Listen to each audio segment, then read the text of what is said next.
Welcome to Demystifying Instructional Design, a podcast where I interview various instructional designers to figure out what instructional designers do. I'm Rebecca Hogue, your podcast host. Welcome to Demystifying Instructional Design, a podcast that attempts to figure out exactly what instructional designers do. Today, I'm joined by a friend of mine, Terry Greene. And so first I'll ask Terry, can you introduce yourself? Sure. My name's Terry Greene. I am senior e-learning designer at Trent University and Trent Online, partnered with / report to the same person with the Center for Teaching and Learning. So in that wheelhouse, I enjoy designing instructional experiences. So I'm happy to have this chat about demystifying it because this is a need, I think, especially with the surge in online learning, which is not the same thing as instructional design, but I think instructional design occurs much more in the online learning world than a face-to-face offline learning. So it's good to demystify it. What is I like to call them origin stories. How did you become an instructional designer? I did some coaching early as a teenager where I enjoyed the lesson planning, strangely, a lot more than most. I always like to think of like what drills to do will help and aligning the drill with the skill. I like doing that. But then, in university, I went off into forestry. Then I was in environmental science, realizing this is not what I was interested in doing for my life. Meanwhile, still doing some coaching and enjoying the design part. Didn't know what instructional design was all the way through to getting closer by thinking, okay, I want to be a teacher. So I took a degree, undergraduate degree in elementary education, and then moved on to a graduate certificate in teaching ESL to adults. All this time, enjoying all the lesson planning and designing and thinking, but still not knowing or realizing what instructional design was until upon finishing a grad certificate in teaching ESL and starting to teach at the colleges and realizing I'm going to need a master's if I want to get a permanent job at this level. So I started looking around for masters in second language acquisition. But then I came across a master's of instructional design and technology from University of North Dakota. And I was like, that's what I love to do. I didn't know what it was until now, but that's it. I really enjoy that stuff. So let's do it. I looked around at other instructional design programs, but the first one I saw kind of stuck with me. And so I did it. And they really did a great job of really authentic work for you to do that I really enjoyed. And I think I still try to kind of emulate even now. So yeah, that was me realizing instructional design. But the work I found was as more of the technology side, educational technology for the last number of years, where I do some instructional design work as a part of it. But it wasn't until I came to Trent that the role was literally to do instructional design. And I'm going to keep doing this for as long as I can because it is very enjoyable. What aspect of instructional design do you enjoy doing the most? I enjoy the part where you just get to the building itself because it starts to take shape. And I think I can relate it to something most people have experienced of painting your house. You get that painter's tape and you got to take the time to lay down tarps or whatever on the ground and tape all around everything you don't want to tape.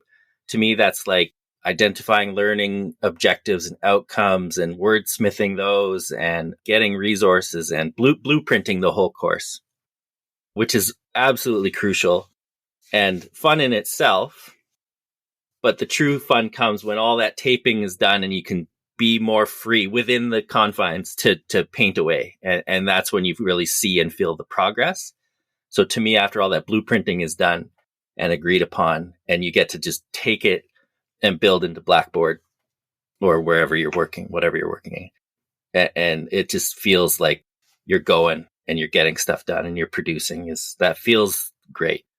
And to be honest, like many people in our field, I think, rightfully feel that the LMSs are very limited, not just Blackboard, but all of them are limited in ways. And so it does feel kind of great to come out the other end with something you feel good about and you think students will enjoy is a satisfying experience, I think. When somebody asks you, what do you do? How do you answer that question? Yeah, I guess it depends who's asking. But if it's a faculty member, I would say I partner with you to specifically the instructional design I do at Trent Online is obviously to build online courses. So I would say, if you were interested or your department was interested in turning a live course or a new course that you haven't even done before into an online learning experience, we would partner to engineer the space, build the space, the learning experiences, and set things up for good, enjoyable, engaging human learning experience. And so what are the typical tasks that you do in your role as instructional designer? Sometimes you end up being a bit of a project manager in a way because the things you need to do, the tasks are kind of driven by you as the instructional designer in a partnership with maybe there's a multimedia designer, maybe there's like a technologist to help, and the subject matter expert or the faculty member. So you drive the progress, but in the beginning, you do an analysis of what you're trying to do and really lay the train tracks for where you're going before you get the train and put it on the tracks and go. You decide on what are the goals, the objectives, the outcomes, and what are the assessments, and like as authentic as possible. What are you going to do to prove you've reached those goals? And you align all that, and then you decide on what learning materials and activities are involved in reaching those goals and allowing learners to succeed in the assessments and giving them practice and stuff. So you write it all down before you build it and agree on, and then you start to kind of prototype the building. Do you have any tips for working with faculty? I think once you get a few more episodes out, I would maybe suggest, hey, listen to Demystifying Instructional Design, because sometimes, honestly, like the reason you're doing this, they really don't know what it is you do, and sometimes can't see the value in it. And it makes it tough. It makes it tough in the beginning, but usually by the end, when the train's on the tracks and you're going, it makes things all the better. But when faculty doesn't really see the value of it, they don't want to do things differently than they normally would, kind of thing. So it's a bit of a sales pitch at the start. But you can do that by, I like to call it taking an instructor shopping by looking at a few different courses we've built in the past, or just courses that are available that look great, and you can see just as soon as you see it, you're like, oh wow, that is nicely structured. I could really use some of that. I like the way that you've positioned that as a shopping list. What kind of projects do you consider fun? I think every project has fun and less fun parts. The project where you actually produce something that students will, you think, enjoy are the most fun, which is most projects. But when it gets deeper than that, and the project is, developing your standards of practice, like it's important work. It's not as kind of immediately fun to do, I guess, but work's work sometimes. What would you consider your niche in instructional design? My students are often told to figure out what your niche is and how you differentiate yourself from others. And I'm wondering, what would you consider your niche to be? Trent Online's niche is that we really, and we're not the only ones to do this, but we really put the humans first. And that human is a student, but also the human of the instructor. We want to make human online learning experiences. So ones that take into account people will follow different paths and have different needs for accessing the course and getting through it. And, we want an engaging, enjoyable experience that's not lonely like a lot of online learning is, I think. So I think that's our niche at Trent Online. And my niche myself is, I guess, through podcasting myself, I've been able to make quite a few connections across domains and time, and not time, but space. And a good benefit is, knowing the Rebecca Hogues and being able to talk to you and talk to people like you about what we're doing and what you're doing and how we might learn from each other. What are the biggest challenges you face as an instructional designer? people not understanding the value add that we do is a challenge. And also just that it's getting the time to do it properly. Oh, let's build this course for fall. It's July 29th. Well, the process we've laid out takes 16 weeks. So are you talking about this fall? That's pushing it, obviously. And then you get rushed, and then it's hard to get the quality assurance done. It's hard to do all the steps properly. So yeah, getting yourself that wiggle room to have enough time to do it properly is a big challenge. What skills do you find most useful in your work? I don't know, just being collegial or something is very helpful and welcoming. We had a team meeting yesterday with that Center for Teaching and Learning and us and all, like in person for the first time. We were sitting around a big fire pit. No fire though. And one of the new staff, because the team has grown quite a bit throughout the pandemic, just made the point to say how welcome he felt and how nice that was and how it didn't take him long to feel part of the team. Being like that is so valuable in setting off that partnership that you have with a faculty member to build a course. Like you're building something together that you hope lasts and causes hundreds of learners to enjoy a learning experience. You can be proud of it, and being easy to work with and helpful and collegial from the beginning just goes a long way. As simple as that sounds. One of the things you mentioned earlier were different types of professionals that you work with. And so I'm wondering, what is sort of the size of your organization? How many instructional designers do you have? And who else do you get to work with? Okay, so our unit, Trent Online, has 4 e-learning designers. And very soon we'll have 2 e-learning technologists. So a kind of a 2-to-1 ratio there.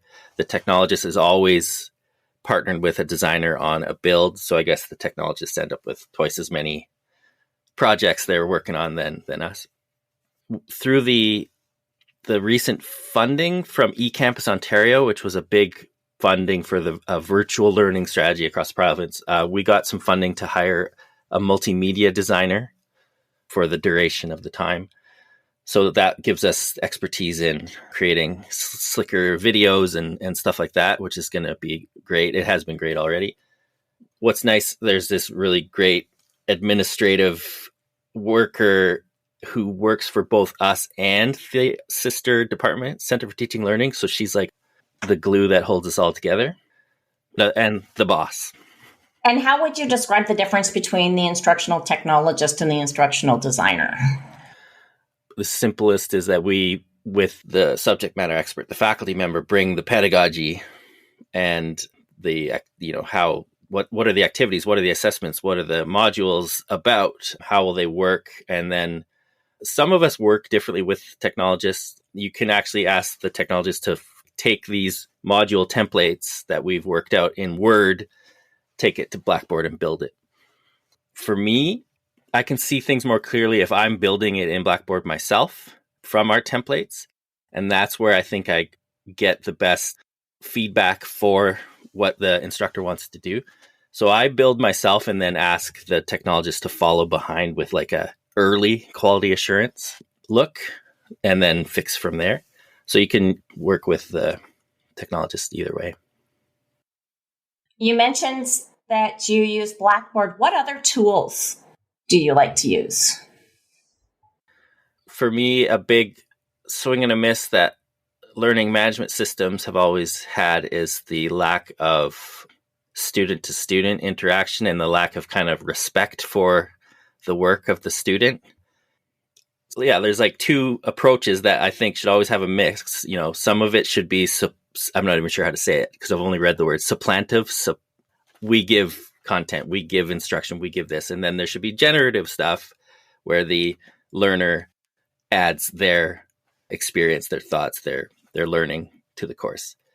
Learning management systems often don't have much space for that generative stuff. So discussion boards, yes, of course, you can do those and you can have good learning experiences in there, but it's not enough.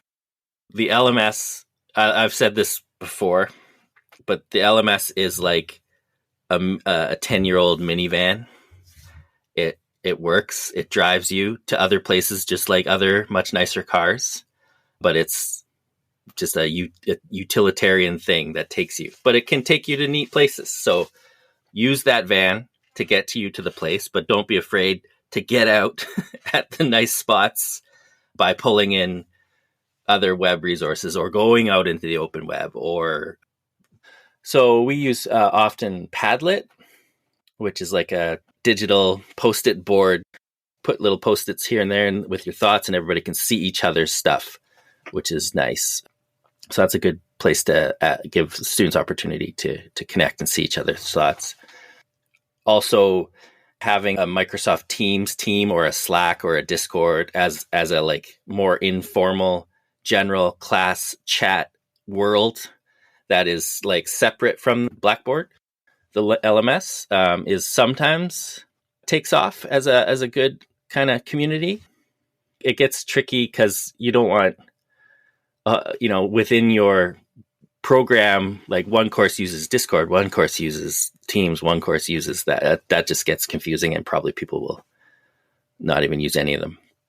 I think of that as like a digital hallway, like the hallway chat space is nice to have sometimes.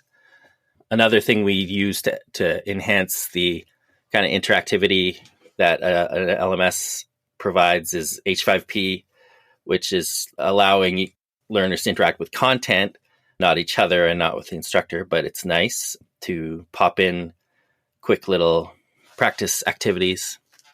And another great one for connecting students with each other and the content at the same time is Hypothesis. We love using that. So you can socially annotate a reading. Man, I wish I had that when I was doing undergrad. So many readings. I wish I could have just highlighted a section and asked, please, someone tell me what is going on here because I don't understand. And then other people might be like, yeah, me too. Help me. It would have made that reading less scary and more understandable, obviously, which would be great and more of a social experience. What skills do you think are critical for instructional designers to have? What skills are critical? Yeah, as mentioned before, I think just being collegial and easy to work with is huge, but also you do end up being kind of half a project manager half the time. So organizational management skills are good. Be the one to discuss when the recurring meeting should be the one to send the meeting invites. You're the host, kind of, it feels like half the time, and the driver of it. So you're not a nagger, but you nag sometimes to get things going. As the designer, you are often the motor that keeps things going. What do you wish you knew or learned sooner? Wish I didn't waste so much time in my life doom scrolling on a phone or a computer and use that time to read and reread. I'm rereading my textbooks from my master's instructional design degree. Now I know much more than I did when I read it for the first time, and now things sink in even better. And I wouldn't have ever thought I would read one of my old textbooks for fun before. But I got rid of my smartphone. I just have a flip phone now. So there's no ability to doom scroll Twitter, Reddit, whatever. So I pick up a book because I don't check the thing in my pocket. So I wish I thought sooner and committed to sooner. Just turfing. Some people have much better willpower than me and can have the smartphone and also be focused enough to read articles and read books and reread. But I didn't, and that's how it worked for me. So I wish I did it sooner. What advice would you give to new instructional designers? I would say if you want to have some work, contact people in Ontario because we're all trying to build these virtual learning strategy, 400 different projects. There's a lot of instructional design work in Ontario right now. What's cool about it is that if you haven't found that job or that permanent work you're probably looking for in instructional design, you can do it and build something that maybe you could at least put out there / maybe even, offer your own online course, whatever. and build your CV, your portfolio, build your showcase material just by partnering with any of your friends and ask them what they're passionate about, excited about. Build a course about that with them if you're really looking for that kind of work. You could build something cool and it might take off. The last question I like to ask is, what's your prediction for the future of instructional design?